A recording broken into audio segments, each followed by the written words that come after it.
Numéro de la revue des Unes de cette semaine. Le président de la République, Alassane Ouattara, va participer au premier sommet Corée-Afrique qui se tiendra le 4 juin prochain sous le thème « L'avenir que nous construisons ensemble, croissance partagée, durabilité et solidarité ».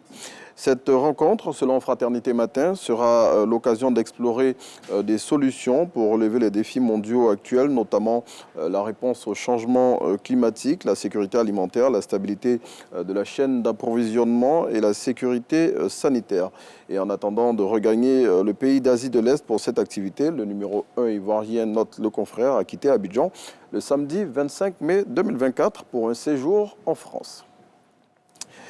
On reste avec Fraternité Matin qui nous dit que les épreuves écrites du brevet d'études du premier cycle BEPC débutent ce lundi 27 pour s'achever le vendredi 31 mai 2024. Et pour cette session du BEPC, ce sont 634 889 candidats qui sont en liste. Et sur ce nombre, Fratmat indique qu'il y a plus de filles que de garçons.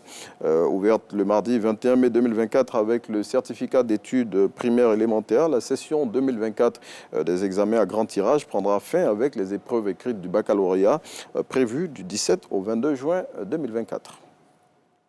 Dernière information que nous livrons sur Fraternité Matin de ce jour, c'est celle relative à la dépouille mortelle de feu le président Henri Konan Bédié qui a été transféré à Daoukro hier sous une forte pluie.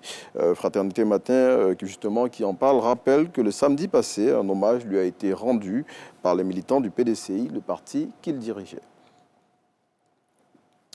C'est à 17h30 que le corps de l'ex-président ivoirien est arrivé dans sa ville natale où, selon le quotidien L'Héritage, il a été accueilli en héros, à en croire le confrère. Sur tout le parcours du cortège, les populations des localités traversées sont sorties en masse pour ovationner Henri Konan Bédié.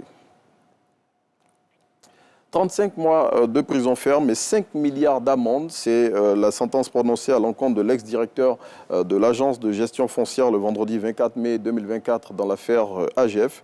Pour rappel, selon l'essor ivoirien, c'est en 2021 que Lamine Coulibaly, ex-directeur général de l'AGF, avait été démis de ses fonctions et placé en détention dans le cadre de la vaste opération de lutte contre les malversations dans l'administration publique, opération initiée par le gouvernement ivoirien. Et puis le sélectionneur des éléphants a livré la liste des joueurs qui vont participer aux prochains rendez-vous internationaux des éléphants. L'absence de plusieurs champions d'Afrique de cette liste a fait couler beaucoup d'encre et de salive. Et justement, pour y répondre, dans le numéro de ce jour de Supersport, Faye et Mers donnent les raisons de leur absence. C'est ici qu'on s'arrête pour le premier numéro de la revue des Unes de cette semaine.